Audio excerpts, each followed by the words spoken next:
You do not sink 33 ships. Not in submarine warfare, not in the Pacific, not against an enemy that controls thousands of miles of ocean and has been perfecting anti-submarine tactics since before Pearl Harbor. The mathematics of it are simple and brutal. A submarine carries perhaps 24 torpedoes. Every single one finds its mark, an impossibility in actual combat. You're looking at maybe a dozen confirmed kills across an entire war patrol. That's if you survive. Most submarines don't make it past their third deployment. The Imperial Japanese Navy understood this. Their strategists had calculated the acceptable losses. They knew American submarines were prowling their supply routes. They'd lost freighters, tankers, even the occasional destroyer. But these were pinpricks, acceptable casualties in a vast maritime empire. The convoys would keep moving, the war machine would keep turning. There was a ceiling to how much damage one submarine could inflict.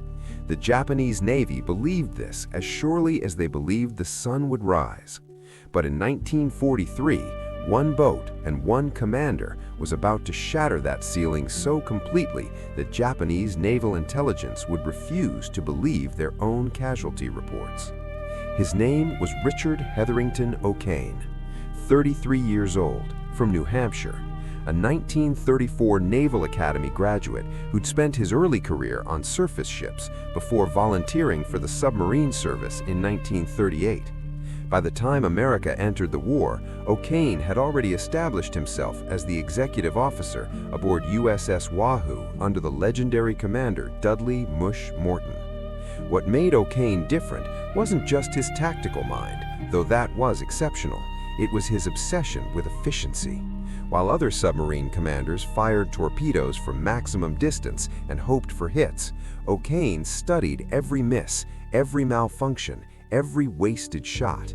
He kept detailed logs of approach angles, torpedo depths, detonation patterns. He turned submarine warfare into a science. In 24 months aboard Wahoo as XO, he'd helped sink 19 enemy ships. But O'Kane knew he could do better. He knew the limitations weren't in the submarine or the torpedoes, they were in how commanders used them. In October 1943, O'Kane received his own command, USS Tang, a brand new Balao-class submarine fresh from the Mare Island Naval Shipyard. 312 feet of steel, 78 crew members, 24 Mark 18 electric torpedoes in her tubes and storage racks. The Pacific War was entering its most critical phase. American forces were island hopping toward Japan, but every mile gained cost blood and steel. MacArthur's advance up New Guinea, Nimitz's push through the Central Pacific, both campaigns depended on one thing: supply lines. And Japan's supply lines were vast. Convoys bringing oil from the Dutch East Indies, troop transports moving soldiers between garrisons, freighters hauling raw materials to feed the factories in Osaka and Tokyo. If those convoys could be strangled, if enough cargo ships and tankers disappeared beneath the waves, the entire Japanese war effort would begin to collapse. But strangling an empire's logistics network required more than courage. It required a level of precision and aggression that most submarine commanders couldn't sustain. Fire too conservatively, you waste patrols. Fire too aggressively, you run out of torpedoes before you can escape enemy waters. O'Kane believed there was a third way. Get close, impossibly close. Close enough that every torpedo became a near guaranteed kill. Accept the danger, master the geometry, make every shot count. On January 22, 1944, Tang departed Pearl Harbor on her first war patrol. O'Kane gathered his crew in the forward torpedo room before they submerged. "Gentlemen," he told them, "we're going hunting, and we're not coming back until we've made the Japanese Navy wish we'd never been built." Tang's first patrol takes her into the Caroline Islands, some of the most heavily defended waters in the Japanese Empire. February 17, 1944. Dusk. Tang's radar picks up a convoy, 2 freighters, 3 escorts. O'Kane studies the formation through the periscope.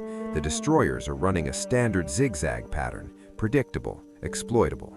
He gives the order. Tang closes the distance, 4,000 yards, 3,000. The crew is silent. Everyone knows what's coming. O'Kane doesn't attack from a distance. He attacks from inside the enemy's defensive perimeter. 2,000 yards, the lead destroyer passes directly overhead. The crew can hear its propellers through the hull, a grinding, menacing sound that grows louder, then fades. O'Kane waits, calculates. 1,500 yards from the first freighter. Upscope, bearing mark, range mark, angle on the bow, starboard 10, downscope. The calculations flow through the torpedo data computer. The lock locks. Fire 1, fire 2. The submarine shudders. 2 Mark 18 torpedoes leap from the forward tubes. 45 seconds of silence. Then boom, boom, 2 massive explosions. The first freighter, a 7,000-ton cargo vessel, breaks in half. It sinks in under 4 minutes. O'Kane doesn't wait to confirm the kill.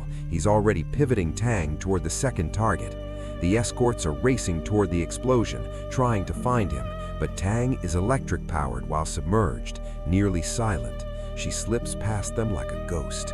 1,000 yards from the second freighter. Upscope, bearing mark, range mark, angle on the bow, starboard 10, downscope. The calculations flow through the torpedo data computer. The lock locks. Fire 3, fire 4. 2 more hits. The second ship's bow lifts out of the water as her stern floods. She goes down in 8 minutes.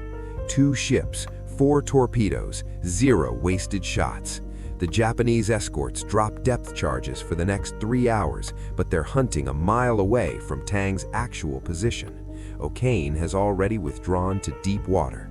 This is just the beginning. Over the next 40 days, Tang stalks the sea lanes between Truk and Palau. O'Kane develops a pattern: surface at night, charge the batteries, track convoys with radar, submerge before dawn, close to knife-fighting range, fire with surgical precision. Every patrol becomes a masterclass in geometry and nerve. March 1st, Tang intercepts a tanker convoy.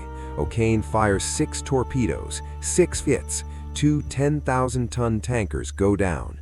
That's 20,000 tons of fuel oil that will never reach Japanese airfields or battleships. March 11th, a troop transport. O'Kane surfaces Tang at night and engages with the deck gun. A risky move, but it saves torpedoes. The transport catches fire and drifts, dead in the water. A destroyer races to investigate. O'Kane submerges, waits for the destroyer to commit to a rescue operation, then puts 2 torpedoes into its hull. The destroyer sinks in 14 minutes. By the time Tang returns to Pearl Harbor on April 3, 1944, she has sunk 10 ships, 10 confirmed kills in a single war patrol. It's the most successful first war patrol in U.S. Navy submarine history. But O'Kane isn't satisfied. He reviews every torpedo shot with his crew. He identifies 3 misses, 2 because of faulty depth settings, 1 because the target zigged at the wrong moment. 10 kills, 3 wasted torpedoes. Unacceptable. Next patrol, he tells his officers, "We don't miss." Tang's second patrol launches June 8, 1944. The target zone, the East China Sea, directly off the coast of Japan's home islands. These are the most dangerous waters in the Pacific, bristling with patrol boats, aircraft, and shore-based radar stations. O'Kane doesn't care. This is where the highest value targets are.